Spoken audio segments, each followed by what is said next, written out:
রাজ্যে শিক্ষা ব্যবস্থায় নৈরাজ্য কাটাতে অকাল সরস্বতী পুজো বিজেপির সোমবার মালদা শহরের পোস্ট অফিস মোড়ে শ্যামাপ্রসাদ মূর্তির পাদদেশে সরস্বতী পুজো অনুষ্ঠিত হলো বিজেপির উদ্যোগে। রাজ্যে শিক্ষক নিয়োগে দুর্নীতি, শিক্ষক নিয়োগের দাবিতে রাস্তায় চাকরি প্রার্থীদের দীর্ঘ আন্দোলন। যাদবপুরের ঘটনার প্রতিবাদ করে অকাল সরস্বতীর আরাধনা বলে জানা গিয়েছে বিজেপির তরফে।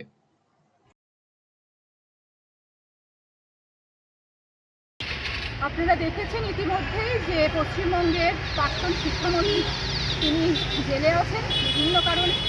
আপনারা দেখেছেন যে যারা চাকরি প্রার্থী মানে শিক্ষক শিক্ষিকা হবেন তারা রাস্তায় দীর্ঘদিন ধরে বসে তাদের ন্যায্য দাবিতে আন্দোলন করছেন। আপনারা ইতিমধ্যেই দেখেছেন যাদবপুর ক্যাম্পাসে বর্তমানে শিক্ষামন্ত্রী তাকে ছাত্র সমাজ নানাভাবে প্রহার করেছেন।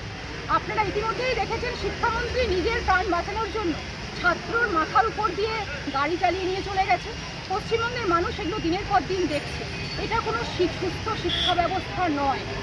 এরই প্রতিবাদে এবং আমরা বিশ্বাস করি যে যখনই কোনো ধরনের ঘোর অন্যায় অপরাধ সমাজে নেমে আসে তখন সর্বশক্তিমান ঈশ্বর আমাদেরকে এর থেকে রক্ষা করতে পারে।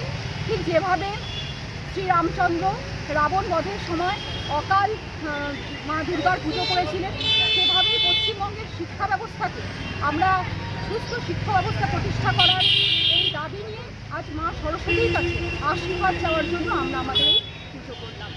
আপনি কি দীর্ঘদিন থেকে পেটের বিভিন্ন সমস্যায় ভুগছেন, গ্যাসের সমস্যায় ভুগছেন? তাহলে আপনার জন্য সুখবর। এখন থেকে প্রতি মাসের নির্দিষ্ট দিনে দিশারি হেলথ কেয়ার রায়গঞ্জ শাখায় নিয়মিত বসছেন হায়দ্রাবাদ থেকে আগত বিশিষ্ট গ্যাস্ট্রোএন্টারোলজিস্ট ডক্টর রবি কিরণ পেরুমাল্লা। ডাক্তার রবি কিরণ পেরুমাল্লাকে দেখাতে আজই যোগাযোগ করুন দিশারি হেলথ কেয়ার উকিলপাড়া রায়গঞ্জ শাখায়।